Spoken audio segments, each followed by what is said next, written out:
Philosopher's Stone. Chapter 2. The Vanishing Glass. Nearly 10 years had passed since the Dursleys had woken up to find their nephew on the front step, but Privet Drive had hardly changed at all. The sun rose on the same tiny front gardens and lit up the brass number 4 on the Dursleys' front door. It crept into their living room, which was almost exactly the same as it had been on the night when Mr. Dursley had seen that fateful news report about the owls. Only the photographs on the mantelpiece really showed how much time had passed. 10 years ago, there had been lots of pictures of what looked like a large beach ball wearing different colored bauble hats. But Dudley Dursley was no longer a baby. And now the photographs showed a large blonde boy riding his first bicycle on a roundabout at the fair, playing a computer game with his father, being hugged and kissed by his mother. The room held no sign that another boy lived in the house too. Yet, Harry Potter was still there, asleep at the moment, but not for long. His Aunt Petunia was awake, and it was her shrill voice which made the first noise of the day. "Up! Get up! Now!" Harry woke with a start. His aunt rapped on the door again. "Up!" she screeched. Harry heard her walking towards the kitchen, and then the sound of the frying pan being put on the cooker.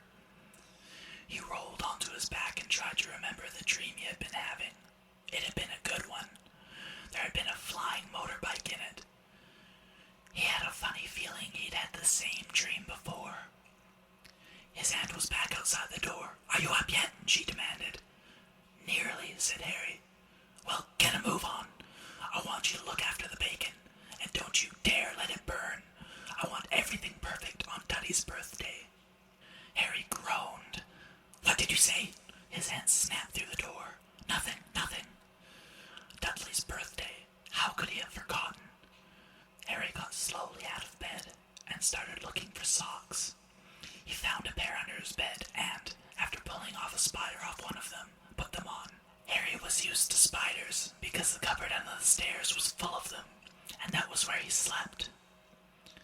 When he was dressed, he went down the hall into the kitchen. The table was almost hidden beneath all Dudley's birthday presents. It looked as though Dudley got the new computer he wanted, not to mention the second television and the racing bike. Exactly why Dudley wanted a racing bike was a mystery to Harry, as Dudley was very fat and hated exercise. Unless, of course, it involved punching somebody.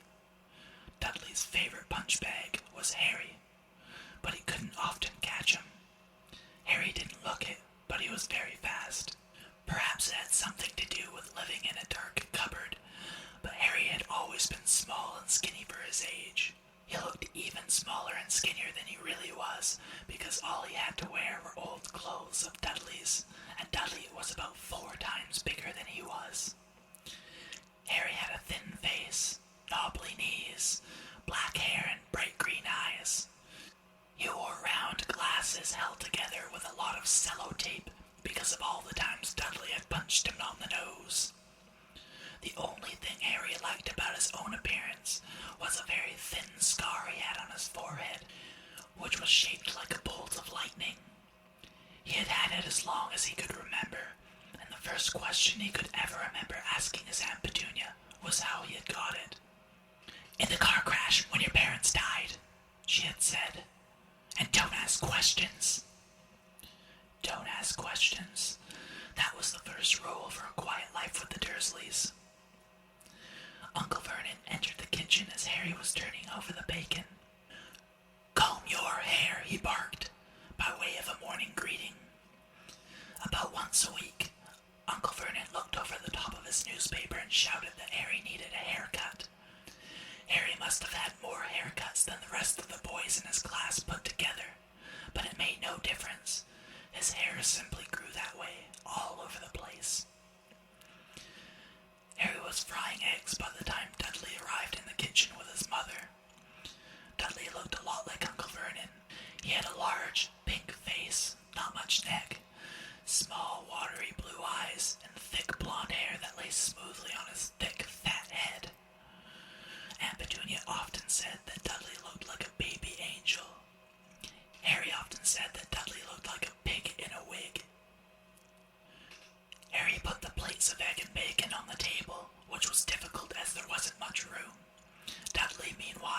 was counting his presents. His face fell. 36, he said, looking up at his mother and father. That's 2 less than last year.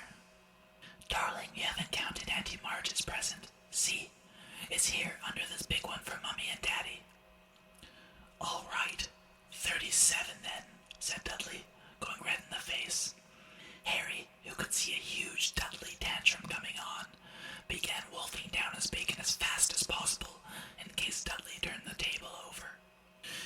Aunt Petunia obviously scented danger too, because she said quickly, "And we'll buy you another 2 presents while we're out today. How's that, Pumpkin? 2 more presents, is that all right?" Dudley thought for a moment. It looked like hard work.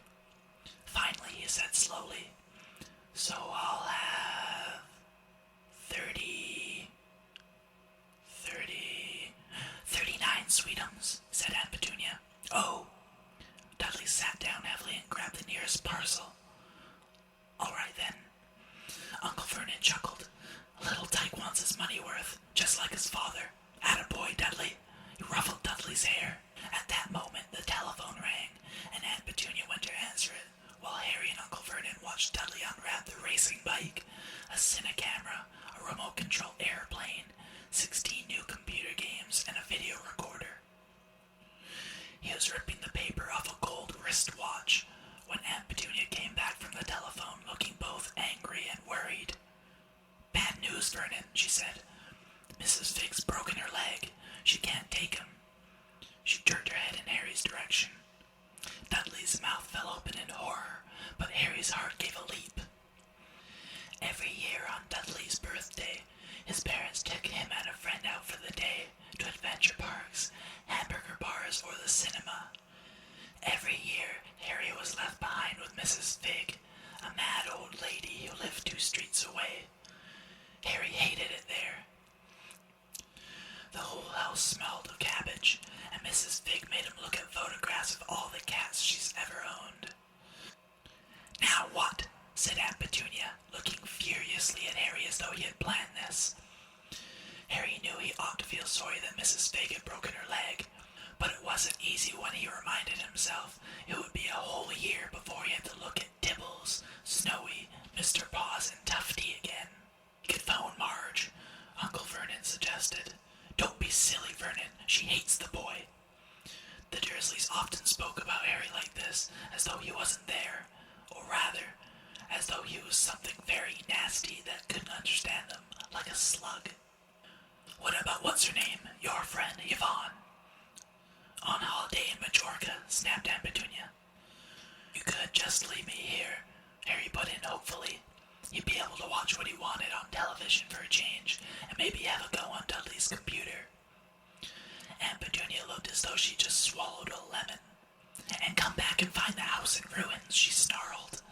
"I won't blow up the house," said Harry, but they weren't listening. "I suppose we could take him to the zoo," said Aunt Petunia slowly, "and leave him in the car." "That car's new. He's not sitting in it alone." Dudley began to cry loudly. In fact, he wasn't really crying. It had been years since he'd really cried, but he knew that if he screwed up his face and wailed, his mother would give him anything he wanted. "Dinky Duddykums, don't cry. Mummy won't let them spoil your special day," she cried, flinging her arms around him. "I don't want him to come," Dudley yelled between huge pretend sobs. "He always spoils everything." He shot Harry a nasty grin through the gap in his mother's arms. Just then the doorbell rang. "Oh, good Lord, they're here," said Aunt Petunia frantically. And a moment later, Dudley's best friend, Pierce Polkiss, walked in with his mother. Pierce was a scrawny boy with a face like a rat. He was usually the one who held people's arms behind their backs, while Dudley hit them. Dudley stopped pretending to cry at once. Half an hour later, Harry, who couldn't believe his luck, was sitting in the back seat of the Dursleys' car with Pierce and Dudley, on the way to the zoo for the first time in his life. His aunt and uncle hadn't been able to think of anything else to do with him, but before they'd left, Uncle Vernon had taken Harry aside. "I'm warning you," he had said, putting his large purple face right up close to Harry's. "I'm warning you now, boy. Any funny business, anything at all, and you'll be up in that cupboard from now until Christmas. I'm not going to honestly. But Uncle Vernon didn't believe him. No one ever did. The problem was, strange things often happened around Harry, and it was just no good telling the Dursleys he didn't make them happen. Once, Aunt Petunia, tired of Harry coming back from the barber's looking as though he hadn't been at all, had taken a pair of kitchen scissors and cut his hair so short he was almost bald except for his fringe, which she left to hide that horrible scar. Dudley had laughed himself silly at Harry, who spent a sleepless night imagining school the next day, where he was already laughed at for baggy clothes and sellotaped glasses. Next morning, however, he had got up to find his hair exactly as it had been before Aunt Petunia had sheared it off. He had been given a week in his cupboard for this, even though he had tried to explain that he couldn't explain how it had grown back so quickly. Another time, Aunt Petunia had been trying to force him into a revolting old jumper of Dudley's, brown with orange baubles. The harder she tried to pull it over his head, the smaller it seemed to become, until finally it might have fit over a glove puppet. But it certainly wouldn't fit Harry. Aunt Petunia had decided it must have shrunk in the wash, and, to his great relief, Harry wasn't punished. On the other hand, he'd got into terrible trouble for being found on the roof of the school kitchens. Dudley's gang had been chasing him as usual when, as much to Harry's surprise as anyone else's, there he was sitting on the chimney.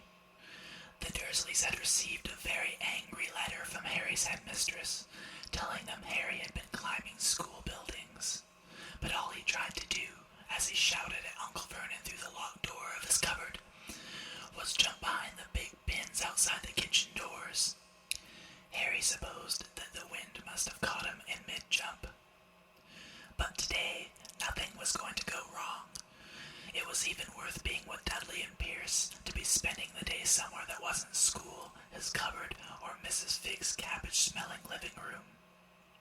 While he drove, Uncle Vernon complained to Aunt Petunia.